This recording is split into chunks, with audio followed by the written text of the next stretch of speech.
Hey, what's up, YouTube fam? Brandon Weaver here once again. And if you want to build your credit, man, if you came to the right channel to build your credit, okay, you want to get your credit straight, hit that subscribe button right now if you want to get that 850 credit score. Of course, that's not going to guarantee you an 850 credit score if you hit that subscribe button and hit the bell for notifications, but what it's going to give you is educational materials to get your credit square. I almost said clean, but you want to get your credit square. You want to get your credit better. It's not simply about cleaning it. It's about fixing and repairing it, but it's about making it better. About getting those AU trade lines, getting those primary trade lines, getting that negative stuff off, boosting your score, getting the raw. Oh, I want to talk to you something right now before I get in these question and answers, okay? People tell you you need credit.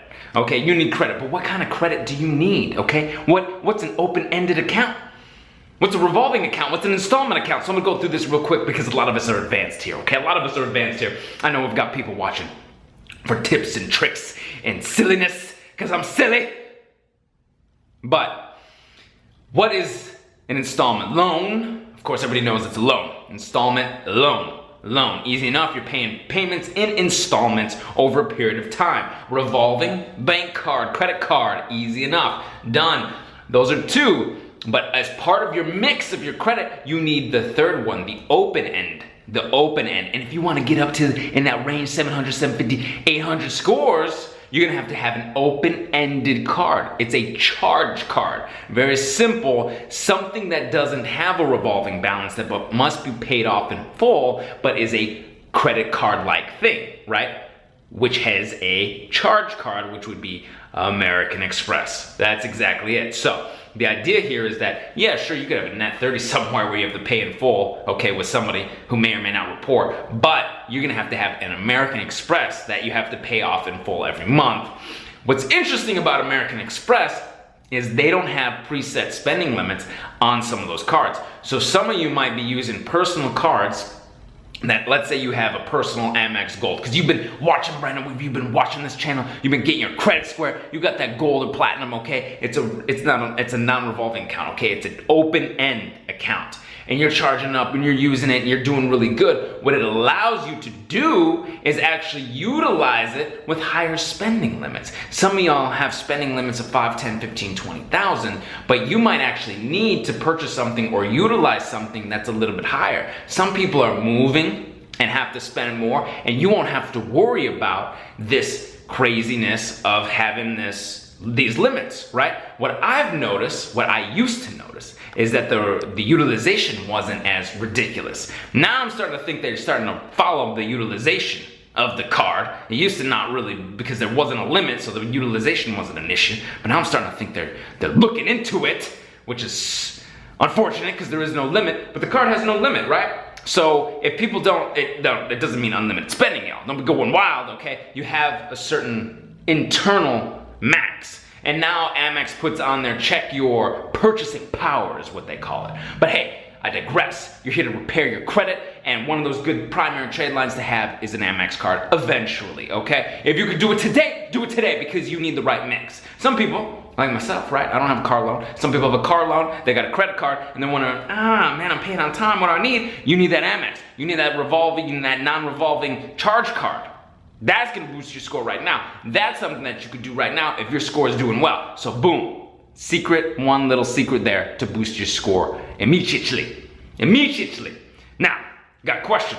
What letter should I use for an account that is near the SOL? SOL is statute of limitation. Now, since it says SOL, I am going to have to make some assumptions or answer both of them. If it's in the SOL, the federal SOL, 7 years when it has to be struck off and deleted, and you're real close, you could just wait and you could dispute it. Or you could dispute it now. Either way is gonna be okay. But if it's the SOL for your state, because here's the thing, most states are less than federal. This is what I have to assume. I've gotta piece some things together. Less than SOL for the state, you can go ahead and dispute it because they're not gonna come after you. They're not gonna sue you. They can't get anything out of it. They can't squeeze blood out of a stone. So if it's less than your state's statutes of limitation, SOL. Go ahead and dispute it with the collectors, the bureaus, the 609 letters, your validation letters, which you can get at 609creditrepair.com. Get that Beyond Committed package, or you can have us do all the disputing for you at theawesomelifegroup.com. Now, why would you want us to dispute for you? Because you ain't got the time. You don't want to have to find all the violations that I teach on this right here. You're not going to have to figure out how to get your utility bills off, which we're about to talk to. So we're about to talk about utilities in just a minute, okay? So stay tuned. Hit that bell for notifications so you know what's going on. Now, if the SOL has not expired in your state, and it has not expired yet on the federal side, and you want to go ahead and dispute it, you absolutely can, but they might ask you to continue to pay. They might come for you to pay. Nah, I haven't seen it a lot. Truthfully, unless it's worth their time to try and get this out of you and it's so close and so old, it's the same letters, right? You can go ahead and boop, boop, boop. Now, the reason I say it's the same letters is because it's near SOL. Once it's outside of the statute of limitation, I'm gonna go outside. See, I'm outside the statute of limitation. See, I'm outside. There's a special letter for outside the statute of limitation, especially if it's federal. 7 years supposed to come off, and it hasn't come off, which has happened to me. You can literally have a letter that says, this is outside the statute of limitation, remove it immediately, delete this immediately, or you know what is gonna happen. You're gonna have to take it to court, right? It's an easy letter, they fall off, they drop off, they don't wanna play. They don't play games. You can send a 609 letter, it doesn't matter. They're just gonna look at it and say it's over, it's fine. 7 years, we're done. We're done. We're done. This is why I have to kind of piece it together, because if it's really close and it's near and it's 7 years and it's 2 months away, and you just wanna wait 60 days or 30 days, or maybe it's just a month away, yeah, just wait, send a letter, done. Done with it. Done, right? You don't have to, you just save postage if you, instead of having to send something to the letter to validate it and say, okay, now I did my own investigation and send in your 609 letters and all this good stuff, right? That we do here, that we get stuff off for people because the right to be violated, because it's not 100% accurate, okay? But if it's a long time, it's 6 months, 8 months, go for it, man. Start fighting tooth and nail, because they're gonna be like, oh man, we can't even sue, we can't do nothing to get this out of here, it's so close to the end, what are we doing? What are we doing? Why fight with them? A lot of times I've seen this come off, not a problem, all right? So you're good to go. Now, we're about to talk about utilities, okay? I have 2 cards that are charged off and are 7 years old, and an AT&T equipment bill. I need to get a car. What's my options for the next month or 2? Okay, so 2 credit cards that are charged off and are 7 years old. Dispute them. 7 years old. The last date of delinquency. Started your statutes of limitation.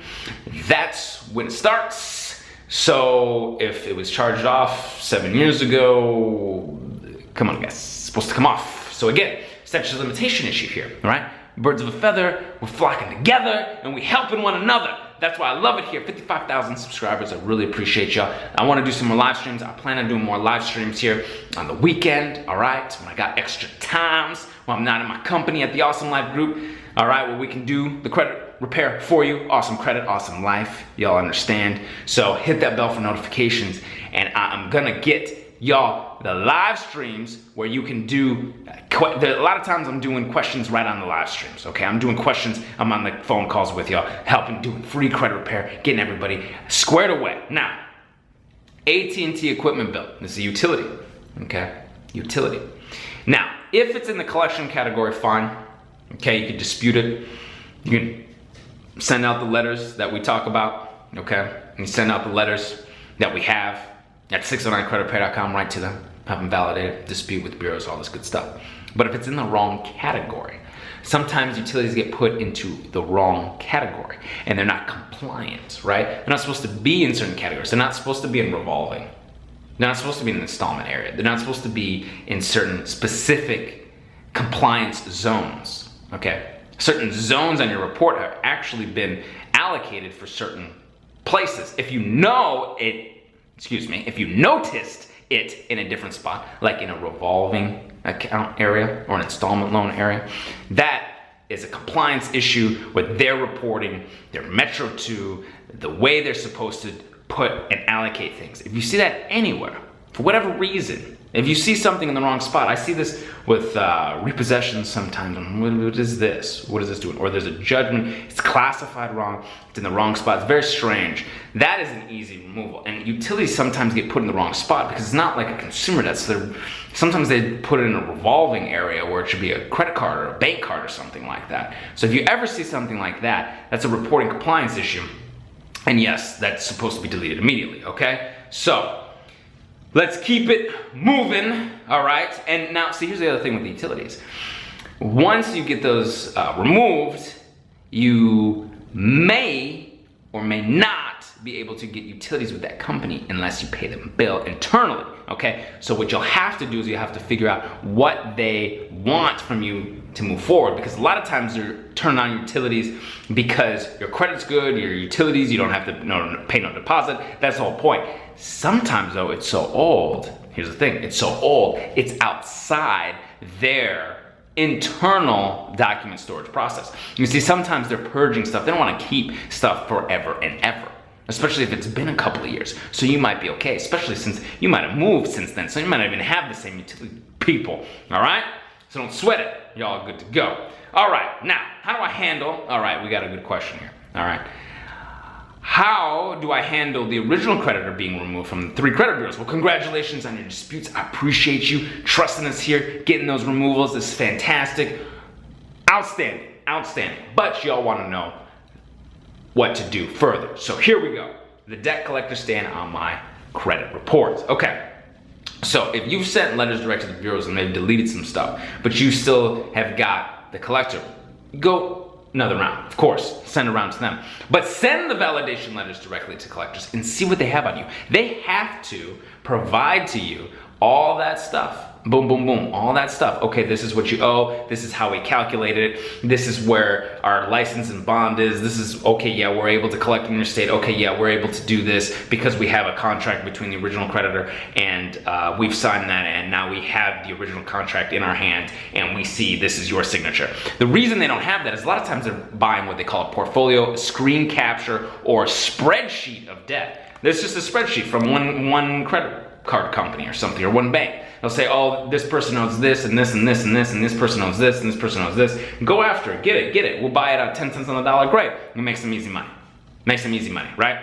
So that's not acceptable. You've got to have the proof. They've got to be able to report it properly. If not, they violated your rights, and that's simple. That's very simple. You get it. You get that information, you can send that in as supporting documentation, or the lack of supporting documentation because of what they won't have, and you send that into the bureaus and say, hey, they don't have any of this. Dispute it and say, how do you verify it? Because I couldn't verify it and I'm gonna take you to court. And it's very simple. Be like, okay, great, court case now, boom, that's $1,000 per violation per everything that you put on there. And now you got 2-3 collectors on there. They remove stuff, the creditor but not the collector, $2,000 or $3,000 in your pocket.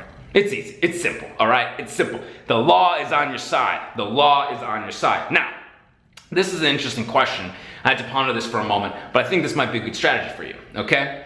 2 CRAs have a date of birth that is wrong. Also, one of these agencies also has my name wrong. Can I dispute my file altogether as inaccurate? Is this not my identity? Seems to be that the entire file should be dumped with a major mistake like wrong name and wrong date of birth. So, what that sounds like to me is a mistaken identity. So they have the wrong date of birth, they've got the wrong everything. Wrong name, the collector, mistaken identity. Credit bureaus, mistaken identity. So for those accounts that don't match up to the date of birth that is on your credit file, you could dispute with the understanding that this potentially could be a mistaken identity. Please verify this 100% per the Fair Credit Reporting Act for the date of birth and Social Security you have on file, right? Now, what you can do is, if those don't link up, then they're supposed to be deleted.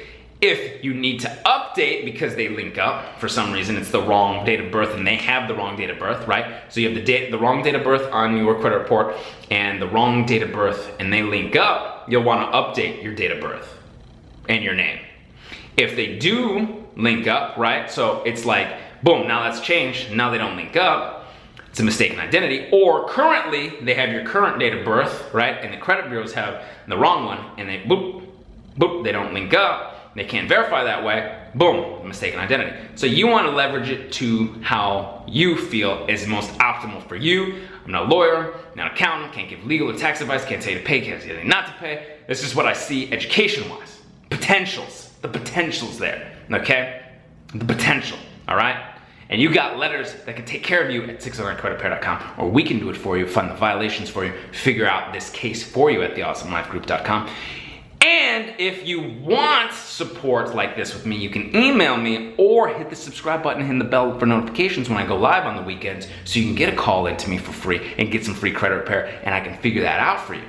You see what I'm saying? See what we got here? We got a nice little system that I want to impart on you. So if this video helped you out, give me a thumbs up, like this, comment, share, subscribe in the comments below. Let me know that you hit the subscribe button with the subscribe tribe, all right? We can do it for you at theawesomelifegroup.com, or you can do it yourself at 609creditrepair.com. And until I see you in person, I will see you on the other side. Take care.